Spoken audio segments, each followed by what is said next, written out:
Hello, we never did my Q4/2024 movie wrap up, so let's remedy that. For the last time of 2024, brought to you by Letterboxd and Cute Obsessive Personality Quirks. In Q4, I watched 68 movies in total. In October, I watched 12, November 24, and December 32. This is a pretty good month for me. It definitely helped boost my numbers again. And I saw 20 of these in theaters or screenings, which means that for 2024, I watched a total of 243 movies, 68 in Q1, 51 in Q2, 56 in Q3, and 68 again in Q4. 73% of my total movies were new watches, which I say it time and time again, but this is a huge feat for me. My goal is 75%. But I just love rewatching movies so much. It's such a huge part of how I watch movies and how I like to experience them. But I try really hard to watch as many new movies as I can force myself to. So we got to 73% this year. 96 of those were in theaters or screenings. So for theaters, most if not all of them are going to be AMC.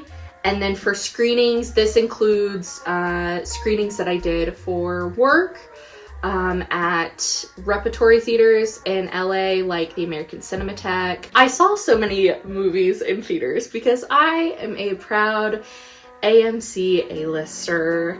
I am one of those people that will preach it constantly. It saved me so much money this year, and I just love having the opportunity, or I love the option of I don't know what to do on a random weekday and I can go to the movie theaters for a couple of hours. I love using that as a way to explore different areas of Los Angeles as well by trying different theaters. And they also have started re-releasing so many movies back into theaters, which I love this year. And they also, especially in Los Angeles, I'm sure, are really good about doing really interesting Q&As. And it's so silly, but this is one of those things that I know that young Kelsey would be so excited that I get to go to movie theaters this often, because I always loved movies growing up. My family were huge movie watchers, but we didn't go to the theaters very often because it was expensive or it was just hard to coordinate or whatever. And I love the magic that I feel washing over me, even for a horrible movie. I just think it's such an exciting experience every single time.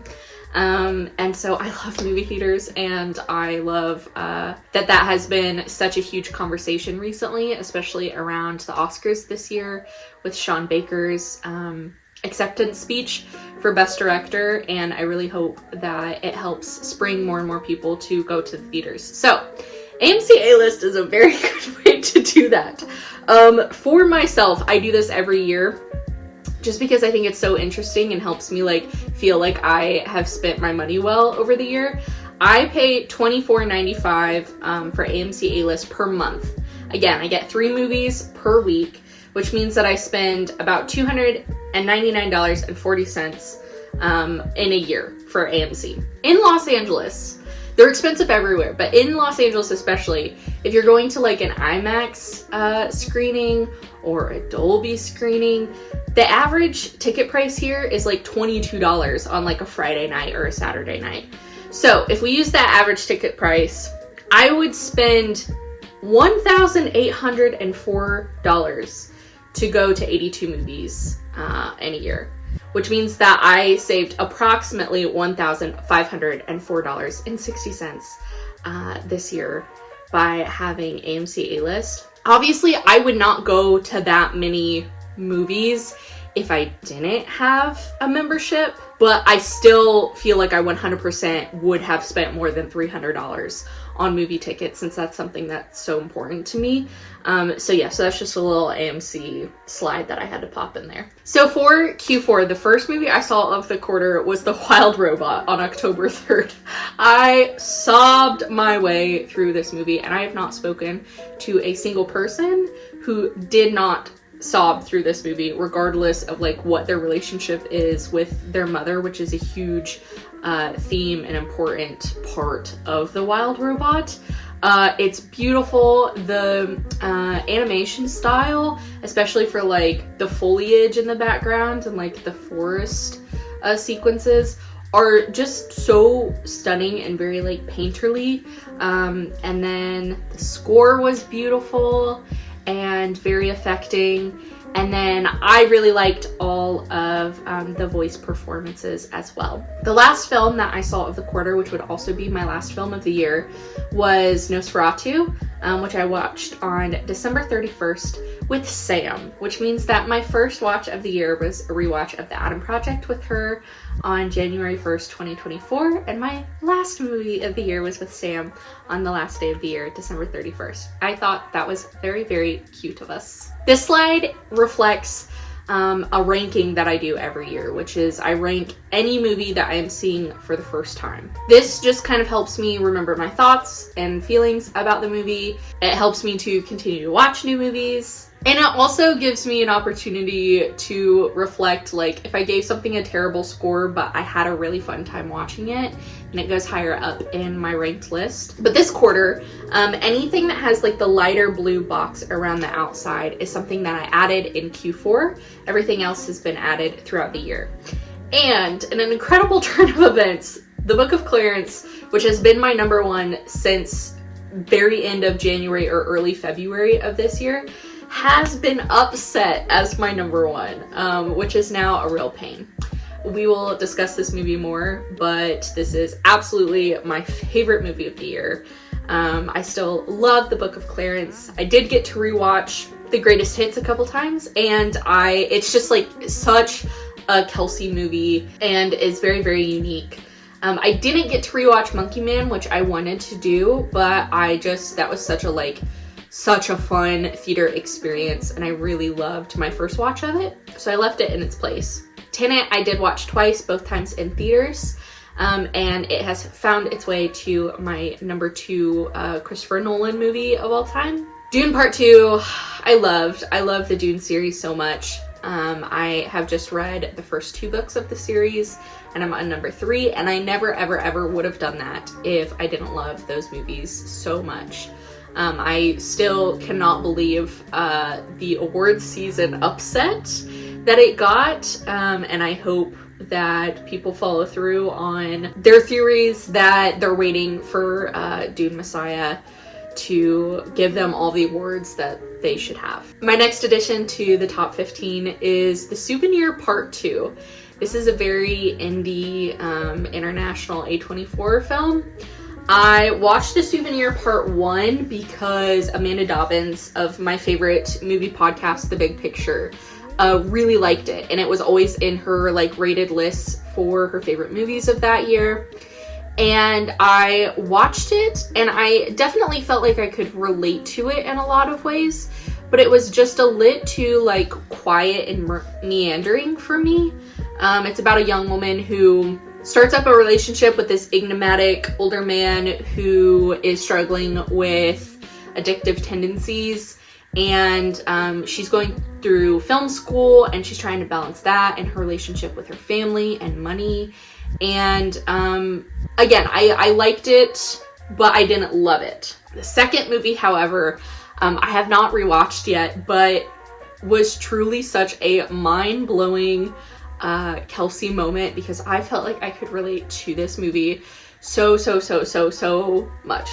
This is the follow-up after the relationship from the first movie has ended, and she is using her like graduating film school film to explore what she went through, and using this lens of like using your heartache to create art and how people will respond to that and how you are judged for it or the things that it brings up within you. So interesting, so beautifully done. I love those kind of like I wouldn't call it a fourth wall break, but it's like she's creating a film within a film, and they use that as a perspective really, and it like just a beautiful, really thoughtful way. And yeah, I love this so much, and I wouldn't be surprised if after a rewatch or two it doesn't become a fave. Next added to my list this quarter is Bird. This is an Andrea Arnold film starring Barry Keoghan, or Barry Keoghan is the reason why I went to go see it. He's definitely a supporting actor in the film, but this is weird. This is weird. It takes a hard left turn in the final 20-25 minutes of the movie, and I was so blown away by the choices that they made in the story. The soundtrack, the writing style, everything worked for me so well. I have liked some of her previous films. I know she did American Honey, and that was a hard watch, but I liked that film. But I loved this one. Totally understand if people don't, but I loved it. The main character is played by young actor Nakia Adams. I don't know if that's how you pronounce her name, but I had never seen her in anything before, and I don't know that she has been in anything. But to be so young, she's probably 14, I would guess, and like the whole movie is her movie. It's her narrative, and to do it so flawlessly on your first go is just so impressive. And then Franz Rogowski. I also don't know how to pronounce his name clearly. But I had never seen him before. I had seen photos of him on the internet, and I could never get over the fact that he looks like Joaquin Phoenix and Casey Neistat's love child, and that was all I could ever picture when I saw photos of him. But I had never actually seen him in anything before. And the hard left turn towards the end of the film has a lot to do with his character. And he's just like one of the strangest actors, at least in this role, that I have ever seen. And he did it in a way that was like always intriguing, never really gave you answers, but you also felt like it was done purposefully, and it wasn't just like him not making choices or not making the correct choices. I don't know how to explain it without ruining the film, and I do not want to do that. But I loved this film. This was one of my favorite 2024 releases, and I had a lovely theater experience seeing this one. Next, also added this quarter, is The End of the Tour. This film came out in 2015. It's about a journalist going to interview David Foster Wallace towards the end of his life. Infinite Jest has come out. He's very well reviled within the literary space, and it stars Jason Segel and Jesse Eisenberg. And this film was the perfect marriage of my two biggest interests or hyperfixations this year, because I've been watching a lot of Shrinking on Apple TV, which immediately and very easily became one of my favorite TV shows of all time, and Jason Segel is in that. And then Jesse Eisenberg wrote, directed, and was in A Real Pain, which, again, we'll get there. It was my favorite film of the year. And so to have the two of them in a film together while I was working through both of their filmographies was just really exciting. This is a very tender movie. It has a lot to do with writing and mental health. And it is truly just more of a character study and relationship between these two people. Absolutely loved it. Speak No Evil, Trap, and Twisters have all been on this list previously. I think they all came out during the summertime. Still love all of those. Speak No Evil, I only saw, and Trap, only saw once in theaters. Twisters, I saw 3 times in 2024. The next film's the last new film added to this list in Q4, and that's Half Nelson, which is one of the hardest watches I have ever done in my life. This is a pretty young Ryan Gosling in a story where he plays a teacher who is dealing with an addiction, and one of his students finds this out accidentally, and as a way of trying to protect himself and get her to not tell on him, basically, they start this really weird relationship. Not romantic relationship, but just it's a teacher and a student, and she's 12, 13 years old, maybe. And it was gut-wrenching to watch. Ryan Gosling gives a beautiful performance, as he always does, but there was one particular moment that I like felt like the wind was knocked out of me by the particular like choice and affectation and how he portrayed this like very, very lost figure. And who else is in this film? Anthony Mackie is in the film, which I think this is the earliest of his roles I've ever seen. And then the young girl's name is Sharika Epps. I don't know that I've seen her in anything else. But much like with Bird, like so much of how the story turns out ends up on her shoulders. And she is truly like not a supporting character. I would say her and Ryan Gosling's character are very equally matched in like their screen time and whose story it is. And it was very, very, very impressive and very, very hard to watch. And then the last two films were already on this list. The American Society, which I did not get to rewatch. I wanted to. It's on Prime, so I'm planning to do that soon. And Sing Sing, which I think we all agree should have won and been nominated for more awards at the Oscars this year. And now we can begin to talk about A Real Pain. First, I will say I still included The Book of Clarence on my favorite 2024 movie slide because it was there for so long and I felt like it was unfair to not still give it that award. But A Real Pain. A Real Pain came out in November and I saw it 4 times in theaters before the end of the year. This makes it my number one most watched movie in theaters. I've never watched a movie 4 times in theaters before. And it was kind of an accident. I went to see it once. I was planning on it. It's an indie. I figured I would like it, but I didn't anticipate how much it would affect me. So I walked out, loved it, found out that Jesse Eisenberg was doing a Q&A like 2 days later at the same movie theater. And at first I was like, oh, I wish I would have just like waited and seen it for the first time at the Q&A. But then I couldn't get enough of it and I saw it 2 more times. This is a very tight 90-minute film about 2 characters basically and their relationship. That is my bread and butter. But I will say I think I doubted it because I wasn't a big fan of Jesse Eisenberg. I had only seen him in a couple of things. I did love him in Zombieland, which is one of those random movies that I really, really like. But I just like didn't get his shtick, and I think he was a little more cocky as a way of a defense mechanism when he was younger, and that turned me away from him.